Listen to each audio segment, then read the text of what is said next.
ये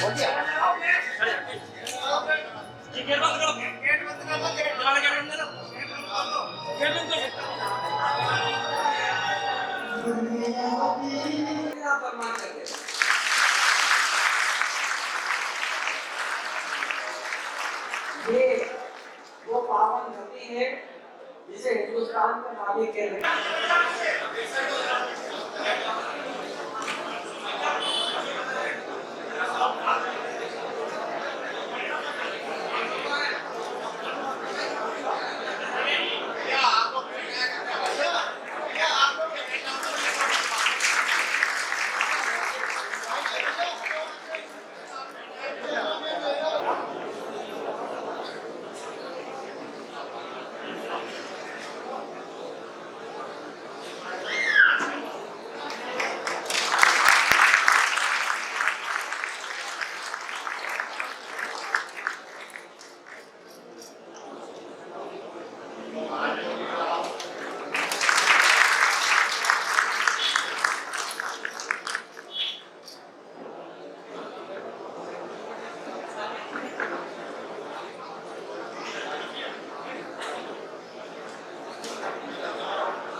बहुत धन्यवाद।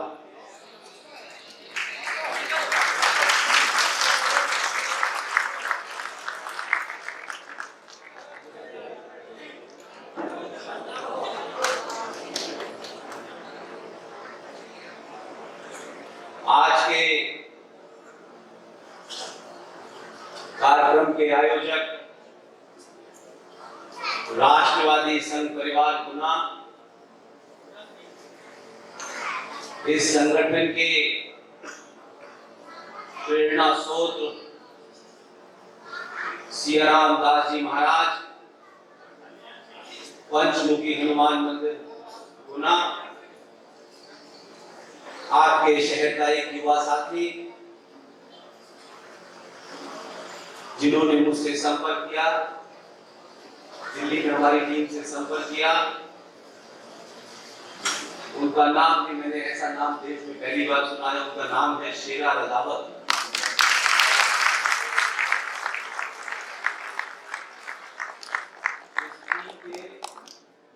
सारे साथी पिछले एक महीने से इसकी तैयारी में जुटे हुए लोग, प्रत्यक्ष और अप्रत्यक्ष रूप से जितने लोगों ने भी आज के इस भव्य शाम का जो आयोजन किया है, उन सबको बहुत बहुत मुबारकबाद।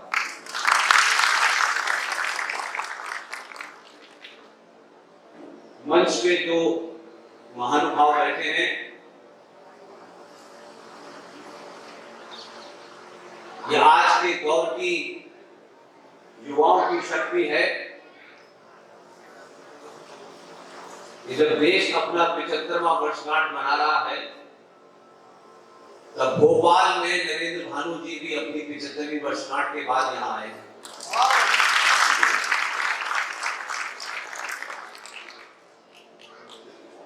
महाराज जी से मेरी दिन में मुलाकात हुई,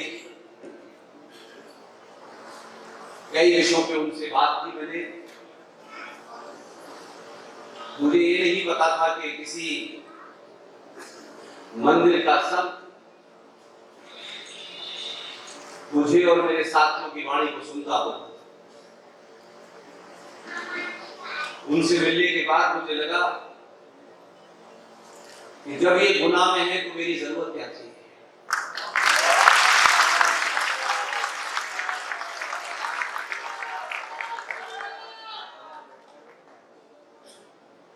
उन्होंने कहा कि आप आ गए हैं जो मैं सोचता हूं, जो मैं करता हूं, आपने जितनी भी बातें कही हैं उसका मैं पालन भी करता हूं, लेकिन आपके आने से आसानी ये हो जाएगी कि मुझे काम करने में और शक्ति मिलेगी।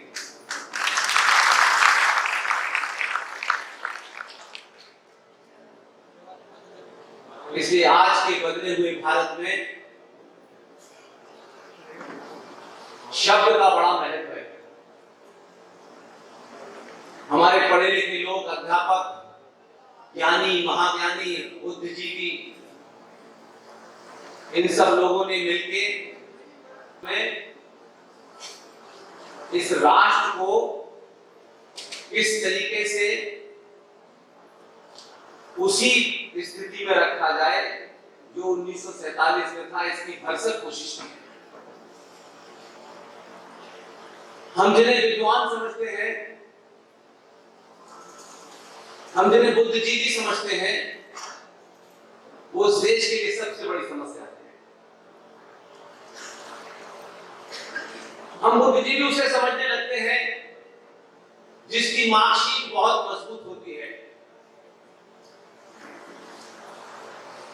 हम ज्ञानी की परिभाषा, पढ़े लिखे की परिभाषा भी इस बात से तय करते हैं कि 3 घंटे के एग्जाम में किसके ज्यादा नंबर आ गए, बस वही ज्ञानी है, वही शिक्षित है। इन 70 सालों में कोई ये नहीं बता पाया कि शिक्षा और ज्ञान में जमीन आसमान का फर्क है। इसलिए शिक्षा जिसने प्राप्त कर ली, जिसकी डिग्री अच्छी हो गई, जिसकी मार्कशीट अच्छी हो गई, पूरा समाज उसके पीछे समझता है कि यही सबसे महान आदमी है।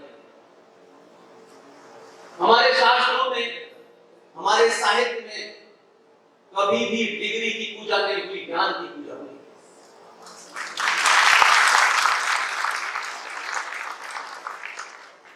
आप क्लास में जाते हैं, बड़ी बड़ी डिग्रियां लेते हैं, आपकी मार्कशीट का बड़ा नंबर मिलते हैं, उससे आप शिक्षित तो हो सकते हैं, लेकिन एक शिक्षित आदमी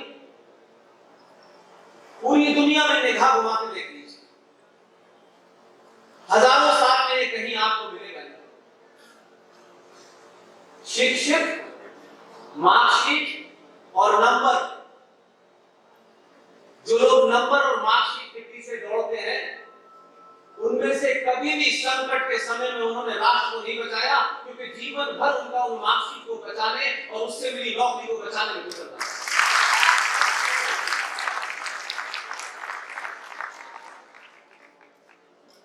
और आज की पीढ़ी के सामने मैं कोई ऐसी मिसाल नहीं दूंगा जो आपको 500 साल और 1000 साल की लगे। जिंदा मिसालें देखिए। 2014 से पहले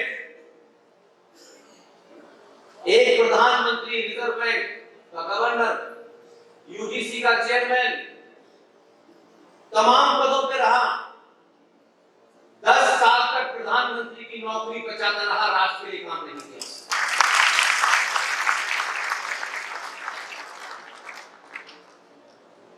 इसलिए जिनको नौकरी और मार्कशीट की चिंता नहीं होती, या जिनके पास मार्कशीट ही नहीं होती, वही राष्ट्र बचाता है।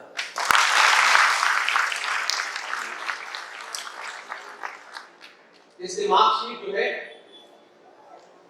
बहुत लंबे समय तक काम नहीं आती, नौकरी पाने का माध्यम है। जो लोग मार्कशीट को ही लक्ष्य समझ लेते हैं, वो परिवार, वो समाज, वो राष्ट्र समाप्त हो जाता है। और शिक्षा भी अजीबोगरीब है हमारे यहाँ। ये मार्कशीट की जो लालसा होती है, अच्छी डिग्री की लालसा होती है, ये कैसे आपको कायर बना देती है, इसकी जिंदा मिसाल है आज के इस तथाकथित आजाद भारत में। दिल्ली विश्वविद्यालय, जहां बड़ा राष्ट्रवादियों का गढ़ है, ठेका है वहां राष्ट्रवादियों का, दिल्ली में बड़े बड़े संगठनों के हेडक्वार्टर हैं, बड़े जागरूक लोग हैं, और उसी दिल्ली विश्वविद्यालय में 2013 तक बीए पास कोई कोर्स में एक किताब पढ़ाई जा रही थी। किताब के राइटर का नाम है A.K. रामानुजन। धड़ल्ले से पढ़ाई जा रही थी। किसी गांव में या इस्लामाबाद में नहीं पढ़ाई जा रही थी ये किताब। कहीं और पढ़ाई जाती तो हम प्रतिक्रिया देते। भारत की राजधानी दिल्ली विश्वविद्यालय में बीए पास के कोर्स में A.K. रामानुजन की ये किताब पढ़ाई जा रही थी।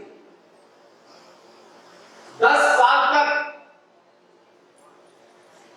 ये सनातनी, ये हिंदुत्व की बात करने वाले चौराहे मोहल्ले ये हिंदुओं के ठेकेदार घूम रहे हैं। किसी ने उसके ऊपर सवाल नहीं किया,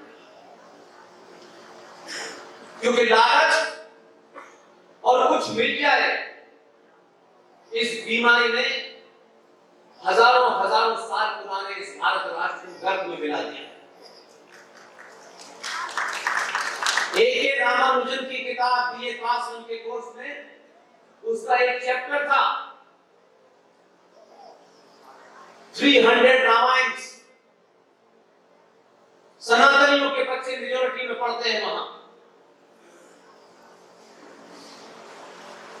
उसमें क्या पढ़ाया जा रहा था?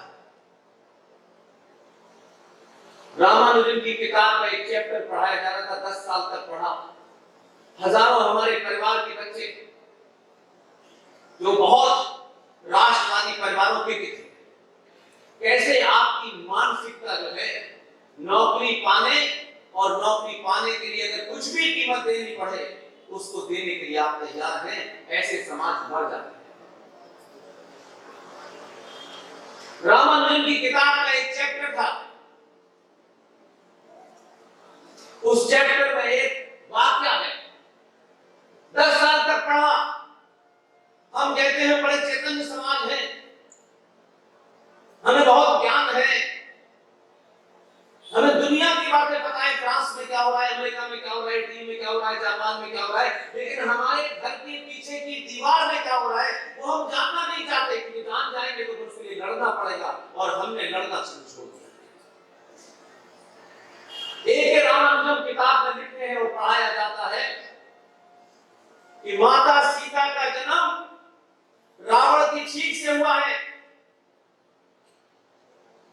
माता सीता के भगवान राम के भाई लक्ष्मण के साथ अनैतिक संबंध है। ये सनातनियों के बच्चों ने 10 साल तक पढ़ा, लेकिन किसी बच्चे ने अपने घर में, बाहर, समाज में, किसी चौराहे पे कभी इसकी चर्चा नहीं की कि ये पढ़ाया जा रहा है, इसमें हमें कोई प्रतिक्रिया देनी चाहिए, नहीं देनी चाहिए। ये मरे हुए समाज की निशानी है। यही बात अगर किसी और देश में हो रही होती तो बड़ा हम दिखाने के लिए पाखंड करते हैं। कुछ लोगों ने लड़ाई लड़ी, तब उस चैप्टर को हटाया गया। इसलिए आप कहां से चले हैं और कहां पहुंचे, और आज भी पूरा सनातनी हिंदू समाज, घरों में चले जाइए तो पिताजी बहुत से समझाते हैं सच बोलना चाहिए, सच बोलने की बड़ी शिक्षा दी जाती है, लेकिन उम्मीद करते हैं कि सच तो पड़ोसी का लड़का बोले, हमारा लड़का ना बोले। हम पाखंडी हैं बहुत बड़े, और पाखंड करने में दुनिया में सबसे बड़े एक्सपर्ट। ये हमारी दुर्घटना जो चौराहे हो रही है, चाहे कर्नाटक हो, चाहे राजस्थान हो, चाहे गुजरात हो, चाहे झारखंड हो, हम चौराहे जो मारे जा रहे हैं उसके पीछे कोई और नहीं, हमारे अंदर की बीमारी है। इसलिए आज भी हम सच नहीं बोलना चाहते। सच बोलने से कोई संगठन नाराज हो जाएगा, हमें कुछ 2 कौड़ी की टिकट मिलने वाली होगी, वो हो जाएगी नाराज। जो राष्ट्र संगठनों और पार्टियों में चुनाव करते हैं उनकी यही दुर्दशा होती है। जिस दिन से आपने ये तय किया कि संगठन, पार्टी, देश और राष्ट्र में से जिसको भी चुनना है, अगर कभी ये मौका लगे और ये चॉइस आपको मिले कि इन चारों चीजों में से किसको चुनना है, तो जब भी मौका लगे, आप गरीब हो, अमीर हो, पढ़े लिखे हो, न पढ़े लिखे हो, आप एक बात का ध्यान रखें, राष्ट्र को चुनेंगे वही पढ़ेंगे। संगठन भी टूटते रहते हैं, पार्टियां भी टूटती रहती हैं और देश भी कई बार टूटा है। अफगानिस्तान अलग हुआ, बांग्लादेश अलग हुआ, पाकिस्तान अलग हुआ, इंडोनेशिया अलग हुआ, श्रीलंका अलग हुआ, लेकिन देश टूटा, लेकिन भारत राष्ट्र कभी नहीं टूटा। इसलिए जिनका जो काम है वो काम छोड़ करके दूसरे कामों में लग गए। गेरुआ वस्त्र पहनने से कोई सन्यासी नहीं, उस रंग की अपनी एक मर्यादा है, उसे तार तार किसी आतंक ने नहीं किया है, आपने खुद किया है। सारा समाज सत्ता के पीछे भागना चाहता है, सत्ता से एंड कैन प्रकार से कुछ मिल जाए, किसी तरीके से मिल जाए, जूते खा के मिल जाए, जलील हो के मिल जाए, अपनी गोली चौराहे चौराहे लगवाते हैं। और आपके साथ में हजारों ऐसे समाज रह रहे हैं जो सत्ता के पीछे नहीं करो, उनकी गिनती कितनी है कितनी नहीं है महत्व नहीं है, लेकिन पूरी दुनिया में हम एकमात्र समाज है जो बहुसंख्यक है। इस देश के संविधान में 50 कमियां हो सकती हैं, लेकिन फिर भी मानते हैं। सरकार अलग अलग तरीके की आई तब भी उसके कानून को मानते हैं, लेकिन उसके बावजूद भी कल और आज में कुछ थोड़ा सा बदलाव हुआ है। लेकिन हम एक समाज के तौर पे, एक राष्ट्र के तौर पे कभी भी एक साथ नहीं खड़े होते। हम खड़े होने का पाखंड करते हैं, हिंदुत्व का ड्रामा करते हैं। हिंदुत्व की दुकानें चौराहे चौराहे गली गली खूब मिलेंगी आपको, लेकिन इतने स्वार्थी हैं कि अपने भाई के कत्ल के ऊपर रोते तक नहीं है कि रोने से टिकट कट जाएगी, क्योंकि इस वक्त हमें टिकट लेनी है, पहले टिकट लेना उसके बाद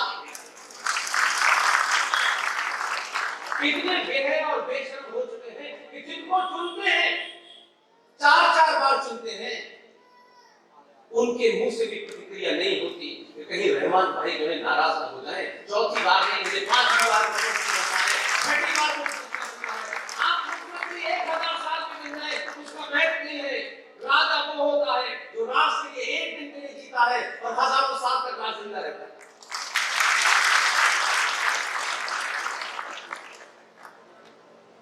इसलिए मैं मानता हूं 4-4 बार मुख्यमंत्री बनने से मध्य प्रदेश बचने वाला नहीं है, याद रखिएगा।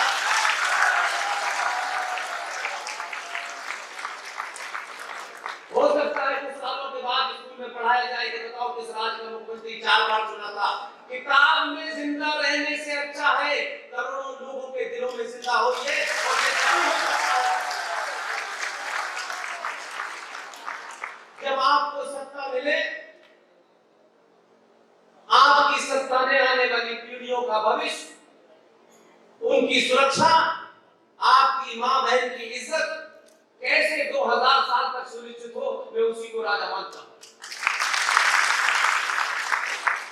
मध्य प्रदेश के लोगों को कहीं और नहीं ढूंढना है, कहीं और नहीं जाना है। आपके तो अपने इसी राज्य में महाराष्ट्र में पैदा होने वाली एक महिला अहिल्याबाई होलकर ने स्थापित किया।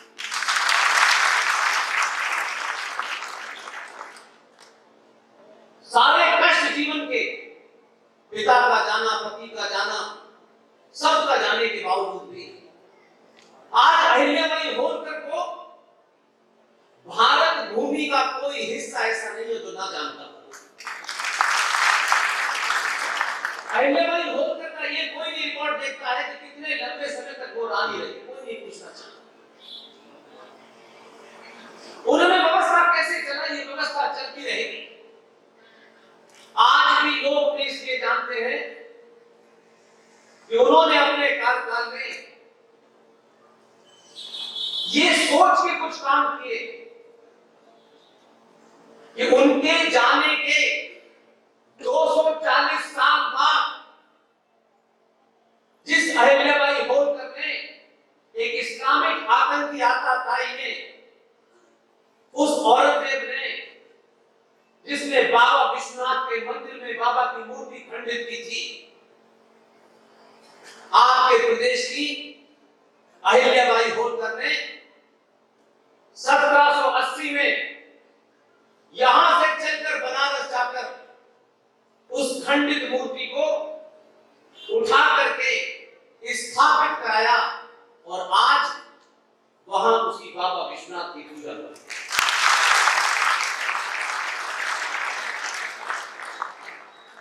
लेकिन ये उस वक्त शायद उन्होंने जो काम उससे आगे का होना था, अगर वो जिंदा होती या कहीं कोई किताब लिखी होती तो वो शायद इसमें लिख देती। जो मैं कर सकती थी, मेरे दौर के जो चुनौतियां थी मैंने किया, लेकिन मैं मानता हूं कि उनके मन में यह रहा होगा कि भविष्य में जो बाबा विश्वनाथ की मूर्ति खंडित करके एक इस्लामिक आताताई ने उसको छिन्न भिन्न किया था, अहिल्याबाई होलकर के मन में रहा होगा कि भारत पता नहीं कब ये आजाद होगा, कब आजाद नहीं होगा, कौन आएगा कौन नहीं आएगा, लेकिन ये बात जरूर उनके मन में रही होगी कि कोई ना कोई आएगा।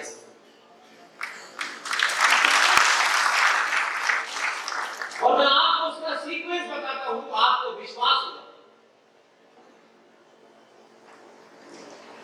एक आदमी जिसका बनारस से कोई लेना देना नहीं है, वैसे बनारस में बड़े ज्ञानी है, ज्ञान बहुत देते हैं, सुबह से लेके चाय पे और रात तक ज्ञान ही ज्ञान है। एक आदमी जिसके जीवन में न बनारस था न भारत था, 5-5.5 करोड़ के प्रदेश का वो मुख्यमंत्री था। ये सारी सीक्वेंस को अगर आप देखेंगे तो आपको लगेगा एक समय आता है किसी मनुष्य के जीवन में जब आपको पूरा मौका मिलता है कि आप अपनी भूमिका तय करें और तय करके उस लक्ष्य तक पहुंचे। और उस समय उस मौके को जो चूक जाता है उसमें बहुत सारे अगर ये नहीं होगा, वो मिलेगा, कितना मिलेगा, जब वो इसमें फंसता है तो वो मौका निकल जाता है। ऐसे ही राष्ट्रों के जीवन में भी समय आता है। एक आदमी गुजरात से निकला और उसने तय किया, अभी उसने तय किया कि प्रकृति ने उसको इसके लिए चुना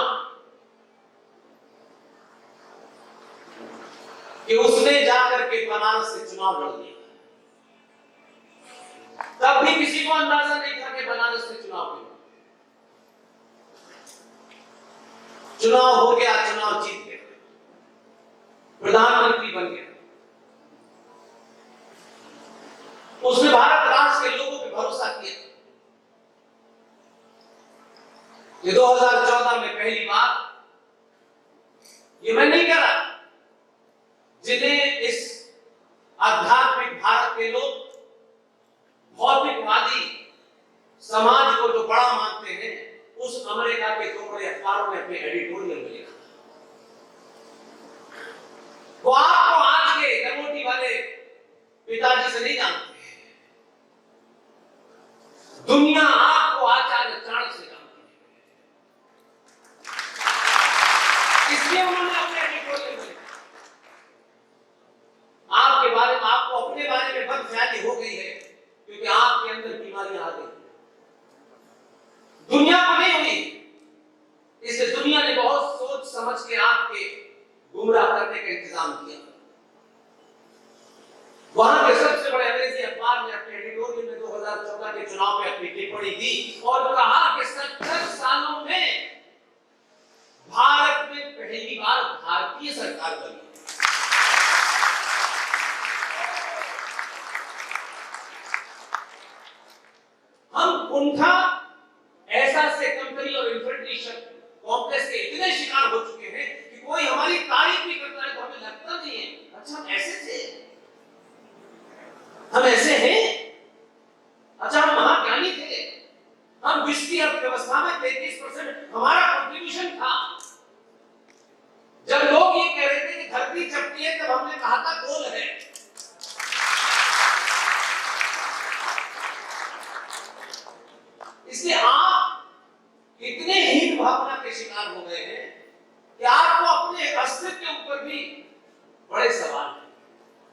इसलिए बाहर वाला जब तक आपकी तारीफ न करे तब तक आपको लगता नहीं है, क्योंकि हमारे यहाँ के लोग तो तारीफ भी जो है जाति देख करके, शक्ल देख करके, नाम देख करके, इलाका देख करके, पार्टी देख करके, संगठन देख करके।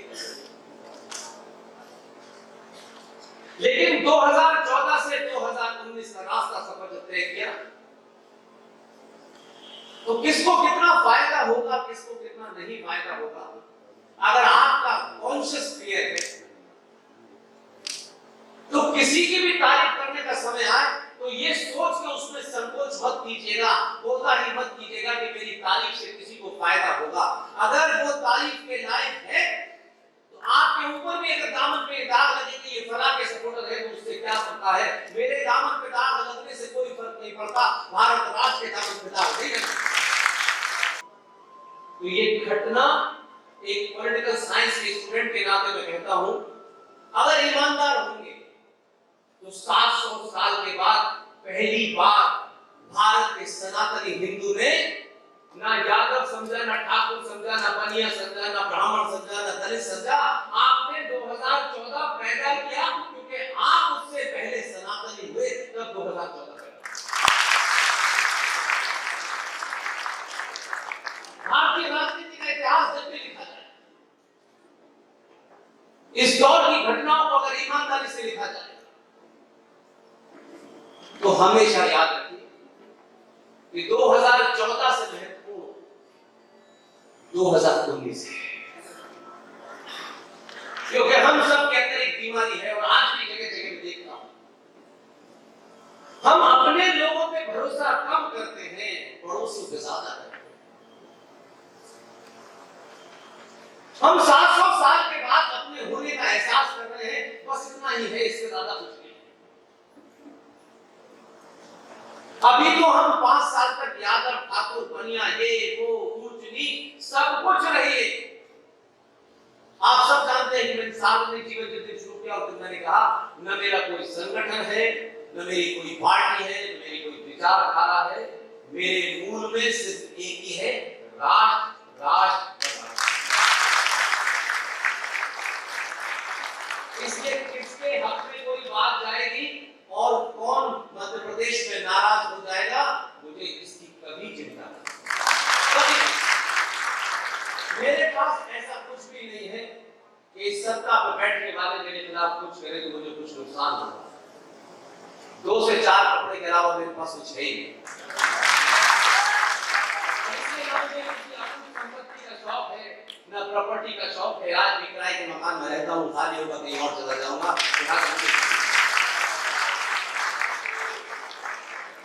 डर उसको होता है जिसने अपने चारों तरफ एक ऐसा आडंबर खड़ा कर लिया होता है, पूरी जीवन उसकी सुरक्षा करने में निकल जाती है, वो राष्ट्र के लिए काम नहीं करता।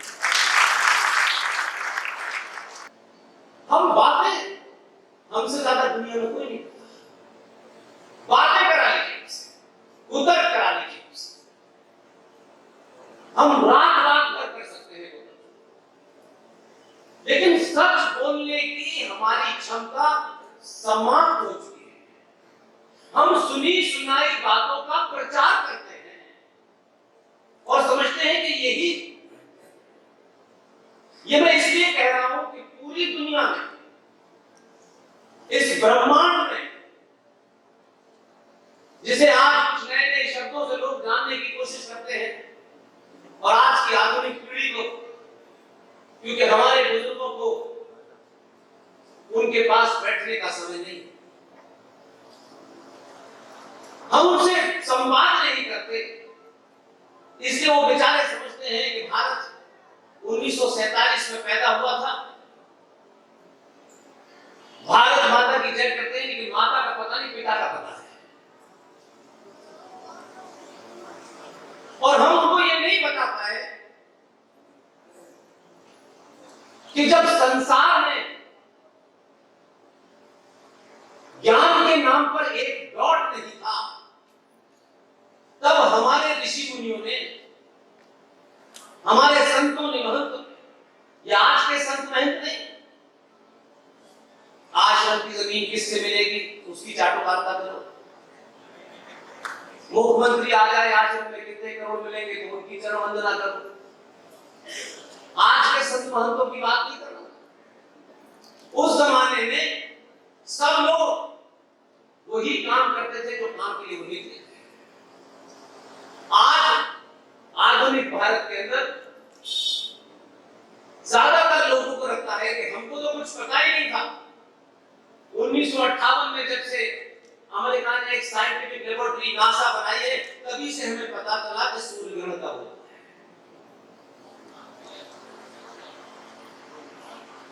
इसमें पिछली पीढ़ी से अगर आप पूछिए कि दादी और नानी जो हमारे घरों में हुआ करती थी, जब ये भारत तथाकथित तौर पे आजाद भी नहीं हुआ था, हमारी नानी और दादी को पता होता था। 5 रुपए का पंचांग देख के वो 90 साल की दादी बता देती थी कि बहू कल सूर्य ग्रहण है, खाना बाद में बनाना पहले। लेकिन वो दादी जो थी अंग्रेजी में नहीं कहती थी हाउ आर यू, वो कैट नहीं थी, वो स्मार्ट नहीं थी, वो जीन्स नहीं पहनती थी, इसलिए उसके ज्ञान की तुलना हमने उसके कपड़ों से, उसकी भाषा से की। आज भी लोग ज्ञान देते हैं, पर्यावरण की चिंता करनी चाहिए, क्लाइमेट चेंज की चिंता करनी चाहिए। ये हमें ज्ञान देने वाले कौन है? जिन्होंने जंगल के जंगल बर्बाद कर दिए। वो किसको ज्ञान दे रहे? वो उनको ज्ञान दे रहे हैं कि हमारे ऋषि मुनियों ने हजारों हजारों साल पहले ये सब बातें हमको बताई। दुर्भाग्य से एक 400-500 साल का कालखंड ऐसा हुआ कि कुछ लोग रेगिस्तान में पैदा हुए, उनकी पीठ पे खड़े होकर खजूर खाने वाले लोगों ने दुनिया को लूटने आए। उन लुटेरों ने लूट के हमें चिंता नहीं है। भारत कई बार लुटा है, लेकिन भारत कभी सोने चांदी से अपने आप को अमीर नहीं समझता था। भारत इस ज्ञान से अपने आप को अमीर समझता था।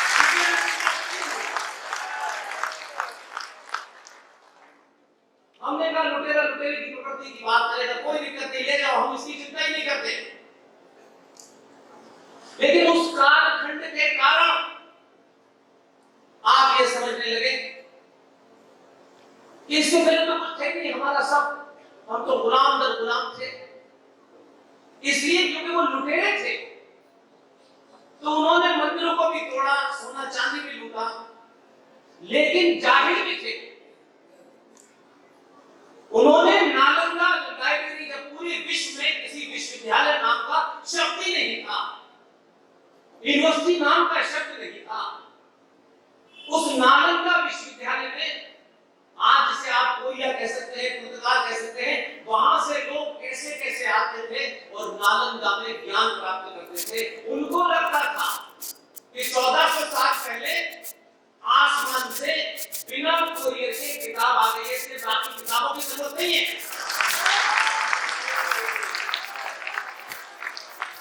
इसलिए नालंदा विश्वविद्यालय की लाइब्रेरी चलाया, 7 महीने में तो लाइब्रेरी चलती है। क्यों? उन्होंने कहा कि आप किसी की जरूरत ही नहीं, अब तो हकीम लुकमान की किताब आ गई है, हर बार की किताब। और ताज्जुब, वो लोग 1400 साल आपके सामने जब पूरी ताकत से बोलते हैं तो मुझे बड़ा बड़ा समझ में गुस्सा आता है। क्या भारत के 95 से 100 सनातनियों में भाषा की मर्यादा के साथ, सम्मान के साथ शब्दों को नाप तोल करके क्या आप जवाब नहीं दे सकते? बदलाव इतना ही है कि आज दुनिया में ये किसी हीरो हीरोइन की सभा नहीं है, ये किसी नेताजी की सभा नहीं है जो जाने के बाद कुछ लोगों को टिकट दे जाएंगे। मैं आपको कुछ भी नहीं देता। खास तौर पर युवा चेहरे जो नजर आते हैं, इसी से दुनिया डर रही है।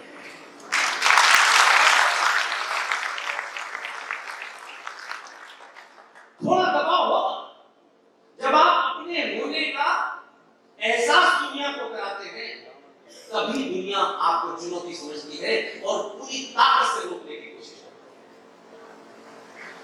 है। इसलिए वो आज भी बता रहे ये बात ऐसे नहीं है कि कोई मेरे बारे में ये कह सकता है कि मध्य प्रदेश के गुना में आपको कह रहा हूं जहां 4 साल से की सरकार है। मैं वहां कह के आया हूं उसके घर के नीचे।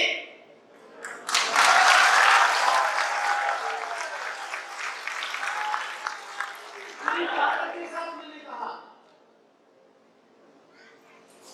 जिसका यहां से बोलता हो ना उसे दुनिया डरा नहीं।